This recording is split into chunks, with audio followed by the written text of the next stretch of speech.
Good morning बच्चों। आज हम वर्कशीट 18 विज्ञान की कर रहे हैं, जो कि 14 तारीख की है। आपकी 14 अगस्त को आपको स्कूल में मिलेगी। चलिए, ये वर्कशीट आपकी विद्युत धारा पे है। विद्युत धारा जो हम पहले पढ़ चुके हैं। क्या था विद्युत धारा? सिंपल, विद्युत धारा मतलब एकांक समय में आवेशों, जितने आवेश बह जाते हैं उसे विद्युत धारा कहते हैं। अभी अपने आप बह जाते हैं। क्या पानी का पाइप हमने रख दिया, वो अपने आप एक टंकी से दूसरी टंकी में पानी चला जाएगा? नहीं होगा। क्या करोगे? एक टंकी का लेवल ऊपर कर दो, दूसरी टंकी का लेवल नीचे कर दो, तो अपने आप पानी ऊपर से नीचे बहना शुरू हो जाएगा। इसका मतलब कोई ना कोई दाब लगता है। वो दाब कैसे हुआ? एक को ऊपर किया, एक को नीचे किया। ऐसे ही आवेश में होता है। आवेश में कैसे बहते हैं वो विद्युत धारा कैसे बनती है? जब कोई कार्य किया जाए, मतलब वह कार्य जो एक आवेश को अनंत से लेकर कहाँ ले आए? एक निश्चित बिंदु पर ले आए। उस कार्य को हम विभवांतर कहते हैं, जिसको हमने लिखा था V से। सभी बच्चों को याद है ये तो? Very good. अब एक वैज्ञानिक थे जिनका नाम था जॉर्ज साइमन ओम, जो लिखा हुआ है देखो। ये भौतिक के वैज्ञानिक थे और 1827 की बात है। अभी चल रहा है 2020 और ये बात है 1827 की। अब इन्होंने क्या किया? इन्होंने कोशिश की कि मैं एक ऐसा संबंध बनाऊं जो कि V और I के बीच में हो, मतलब विद्युत धारा और विभवांतर के बीच में हो। क्योंकि विद्युत धारा तब जाएगी जब विभवांतर होगा, मतलब डिफरेंस होगा। मतलब एक पे दाब अधिक, दूसरी जगह दाब कम, तब तो जाएगी जब कोई कार्य किया जाएगा। किस पे? किसी आवेश पर। तो इस संबंध को निकालने के लिए उन्होंने बहुत सारे एक्सपेरिमेंट किए, ठीक। और आखिरी में उन्होंने एक नियम ही बना दिया। उन्होंने कहा जो मैंने एक्सपेरिमेंट किए, इतने सारी रीडिंग्स ली, उसके हिसाब से मैं एक नियम दे रहा हूं जो हर जगह मान्य है। ठीक है? ऐसा क्या नियम उन्होंने दिया? इस नियम का नाम ही था ओम का नियम। ठीक है? अब ये ओम का नियम है क्या? एक विद्युत परिपथ में सुचालक के सिरों के बीच विभवांतर, सुचालक के सिरों के बीच। सिंपल सी बात, हम इस टाइम एक तार की बात कर लेते हैं। जो उन्होंने तार लिया था वो था बेटा नाइक्रोम का तार। यहाँ लिखा हुआ है, उन्होंने जो तार लिया वो नाइक्रोम का तार था। ये नाइक्रोम बना कैसे था? ये एक मिश्र धातु है, बहुत सारी धातुओं का मिश्रण है। और इसके अंदर निकेल था, क्रोमियम और मैग्नीज तथा आयरन। चार धातु हो गई, निकेल, क्रोमियम, मैग्नीज और आयरन। वर्कशीट में जो भी आपको दिया हुआ होता है क्वेश्चन के अलावा, वो भी आपको याद करने के लिए ही दिया होता है। इसलिए वर्कशीट को ध्यान से सुनो और देखो और उसके बारे में फिर लिखो। जो प्रश्न उत्तर अभी आपको डिस्कस धीरे धीरे होते जाएंगे, एंड में मैं कोशिश करूंगी कि आपको लिखित में सारे प्रश्न उत्तर रिटर्न में आपको दे सकूं।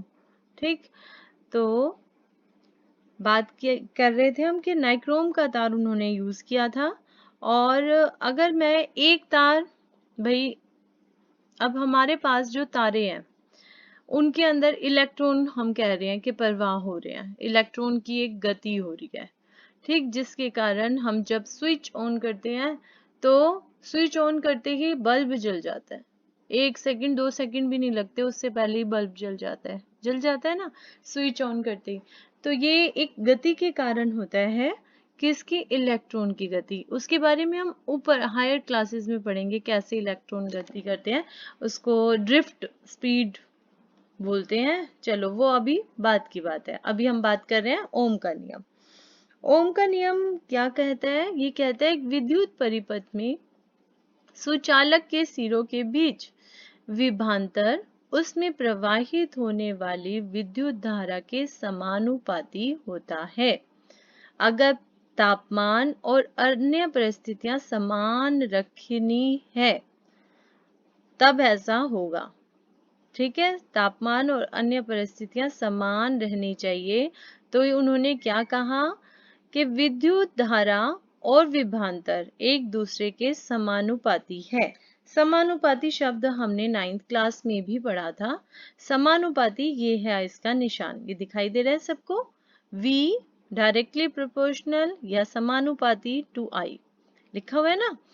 तो ये जो है समानुपाती, इसका क्या मतलब होता है, अगर V बढ़े तो I भी बढ़े, बराबर का निशान नहीं है ये है समानुपाती। इसका मतलब है एक चीज अगर बढ़ रही है तो दूसरी भी बढ़ेगी, एक चीज घट रही है तो दूसरी भी घटेगी।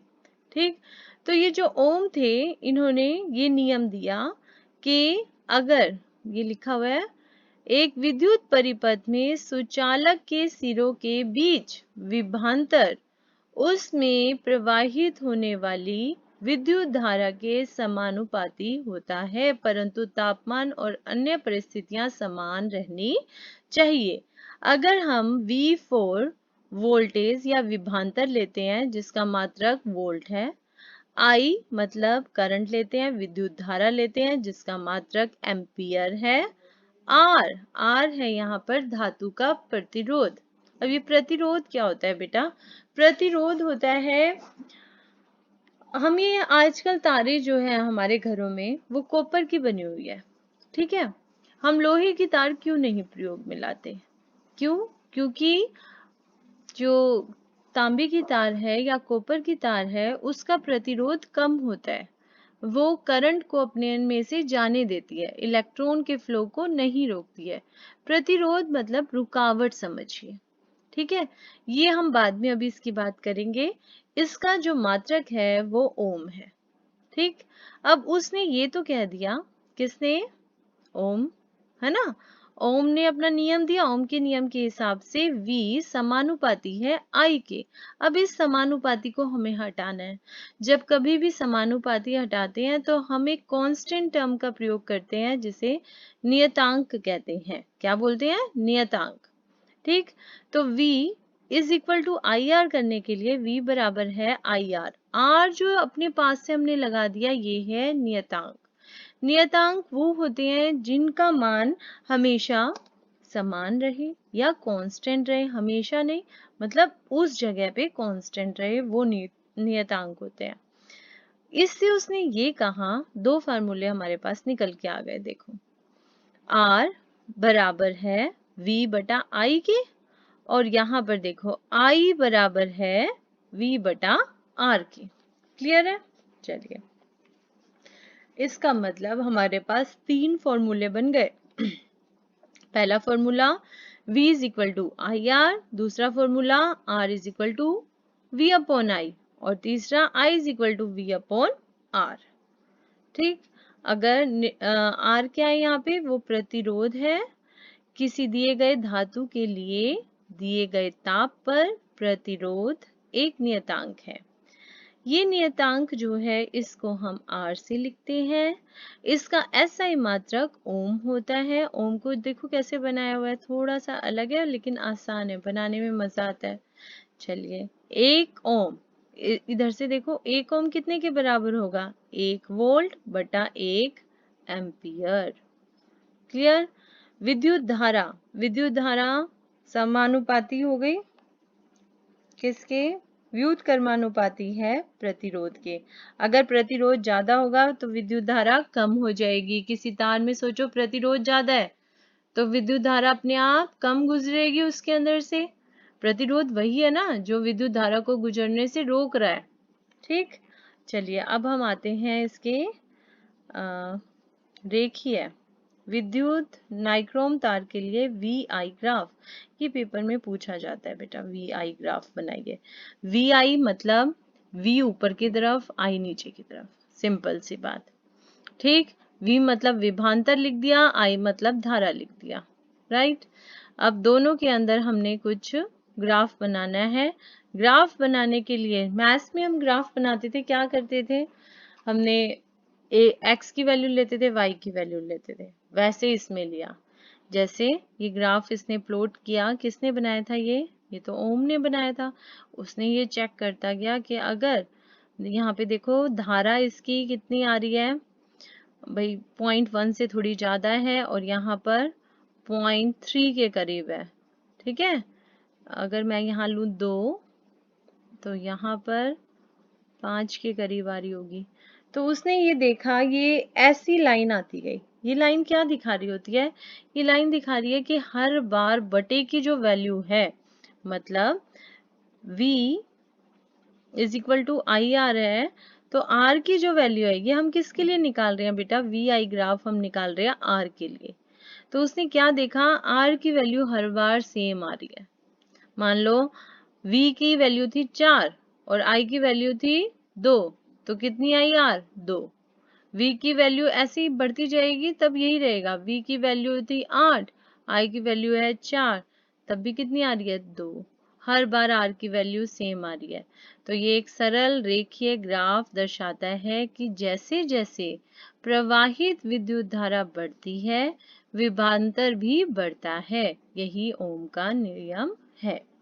ठीक, चलिए, बहुत आसान सी वर्कशीट थी इस बार तो। अब हम इसके क्वेश्चन आंसर देख लेते हैं। तो पहला क्वेश्चन है आपका, ओम का नियम। आई वी आर के बीच क्या संबंध है? ये वाला संबंध है। ओम का नियम बताइए। पहले हम नियम लिख देंगे ऊपर वाला। एक विद्युत परिपथ में सुचालक के सिरों के बीच विभवांतर उसमें प्रवाहित होने वाली विद्युत धारा के समानुपाती होता है, परंतु तापमान और अन्य परिस्थितियां समान रहनी चाहिए। उसके बाद वो पूछ रहा है संबंध, तो संबंध आपका ये है V is equal to I R. ठीक, उसके बाद तीसरा क्वेश्चन, एक ही क्वेश्चन में तीसरा क्वेश्चन भी कर दिया इसने। V और I के बीच ग्राफ खींचिए, तो ये ग्राफ आप बना देंगे। इसके अंदर आपको जरूरी नहीं इसके लिखने, आपको यूनिट्स लिखने की जरूरत नहीं है, मतलब मेजर्स 0.4 0.8 लिखने की जरूरत नहीं है। सीधा एक x और y का ग्राफ खींचिए, उसके बीच में लाइन लगाइए। ये आपकी हो गई VI के बीच संबंध का ग्राफ। ठीक है, मान लीजिए मैं आपको दिखा देती हूँ। जैसे पहला क्वेश्चन होगा ये वाला, समानुपाती या अनुक्रमानुपाती, जो आप लिखना चाहें वो हो गया। V और I के बीच ऐसे ग्राफ बना दीजिए सिंपल। आपको इसके अंदर अलग अलग यहाँ पे नंबर लिखने की जरूरत नहीं है। क्लियर है? आगे चलते हैं बेटा। मान लीजिए यदि विभवांतर समान रखते हुए विद्युत परिपथ का प्रतिरोध बढ़ा दिया जाए। अब यहाँ देखिए जरा, विभवांतर समान है, V का मान समान है। हमने कहा था V समानुपाती है I के। अगर V उतना ही है तो I भी उतना ही रहना चाहिए। ठीक है, बढ़ा दिया जाए तो बताइए, विद्युत परिपथ का प्रतिरोध बढ़ा दिया, लेकिन यहाँ पर इसने दूसरे वाले फॉर्मूले में R को बढ़ा दिया। अब V को बढ़ाएं घटा, I का क्या करें? V तो वही रहा। अगर 4 वोल्ट का पहले था तो 4 वोल्ट का ही है। R हमने बढ़ा दिया, पहले 1 वोल्ट का था उसको हमने 2 वोल्ट कर दिया। सोचो, तो I का क्या होगा? I अपने आप ही क्या होगा? घट जाएगा। पहले अगर वो 4 आ रहा था तो अब वो 2 हो जाएगा। ठीक है, विद्युत धारा का क्या होगा? जब भी प्रतिरोध बढ़ेगा विद्युत धारा अपने आप घट जाएगी, तो विद्युत धारा कम हो जाएगी। अगला क्वेश्चन अभी दिखा देती हूँ मैं इसका आंसर भी। यहाँ दर्शाए विद्युत परिपथ में विभवांतर V क्या है? बताइए जी, विभवांतर V क्या है? यहाँ इस क्वेश्चन में दिखाई दे रहा है सबको? यहाँ लिखा हुआ है 2 एम्पियर का करंट जा रहा है बेटा I, और 13 ओम यहाँ मुझे दिखाई दे रहा है इसका R है। जब R की, यहाँ देखो I की वैल्यू है 2, R की वैल्यू है 13, तो V कितना होगा? 2 और 13 को गुना किया, कितना आ गया? वेरी गुड, 26, 26 इसकी वैल्यू आ गई। लेकिन पीछे में क्या लिखना है? V, नहीं तो वो गलत हो जाएगा। ओम प्रतिरोध में 5 ओम प्रतिरोध में यदि 10 वोल्ट विभवांतर है तो प्रवाहित विद्युत धारा का मान क्या होगा? 5 वोल्ट, यहाँ है इसकी वैल्यू, V की वैल्यू 5, 10 वोल्ट विभवांतर है, मतलब सॉरी 5 है ओम की वैल्यू और यहाँ 10 है इसकी वैल्यू V की। तो I निकालना है, क्या करें? I को अकेला छोड़ दिया, V 10 बटे R ले गए 5, कितना आ गया? 2। तो इसका आंसर आ गया 2 एम्पियर। 1 ओम को परिभाषित कीजिए। तो पहले का आंसर आपको पता लग गया, दूसरे का मैंने बता दिया, आई का मान कम हो जाएगा। तीसरे क्वेश्चन में आंसर आ रहा था 26 वोल्ट, आई की वैल्यू 2 एम्पियर, आर की वैल्यू 13 ओम। विभवांतर हमें निकालना है, तो क्या किया, 2 गुना 13 26 वोल्ट निकाल दिया। चौथा क्वेश्चन, आर 5 दिया था, वोल्ट 10 दे रखा था, निकालना था आई। यहाँ पे वी की जगह 10 लिखा, आर की जगह 5 लिखा, 10/5 आंसर निकल गया 2 एम्पियर। अब लास्ट क्वेश्चन था, 1 ओम की परिभाषा दीजिए। तो 1 ओम बराबर, यहीं से देख लीजिए, 1 ओम बराबर V/I आना था, 1 वोल्ट बटे 1 एम्पियर। ठीक, यदि किसी चालक के सिरों के बीच विभवांतर 1 वोल्ट तथा प्रवाहित विद्युत धारा I 1 एम्पियर हो, तो चालक का प्रतिरोध 1 ओम होगा। सिंपल सी बात। अगर जिस बच्चे को ये फॉर्मूला याद हो जाता है बेटा, वो आराम से इसका आंसर लिख सकता है। ठीक है, फिर भी अगर आपको कुछ नहीं समझ आता तो कमेंट बॉक्स में ज़रूर लिखिएगा। मुझे ऐसा लगता है कि ऐसे बनाने से आपको ज़्यादा समझ आ रहा होगा, आंसर मैं प्रॉपर दे रही हूँ, या फिर वैसे बनाऊँ जैसे मैंने और वीडियोस बनाई थी। तो मुझे ये भी लिख के कमेंट बॉक्स में बताइएगा कि कैसे आपको अच्छा लगा। ठीक है, मैंने ओम बता दिया, इसको आप अच्छे से याद कर लेना। V डायरेक्टली प्रोपोर्शनल समानुपाती है I के, V is equal to I R, R is equal to V/I। ठीक है, ओके। I तब ज्यादा होगा जब प्रतिरोध कम होगा। अगर किसी तार में रुकावट कम होगी तो ऑब्वियस है उसके अंदर से विद्युत धारा ज्यादा गुजरेगी। अगर आपको वीडियो अच्छी लगी तो इस वीडियो को लाइक, शेयर और सब्सक्राइब जरूर कीजिएगा। Thank you.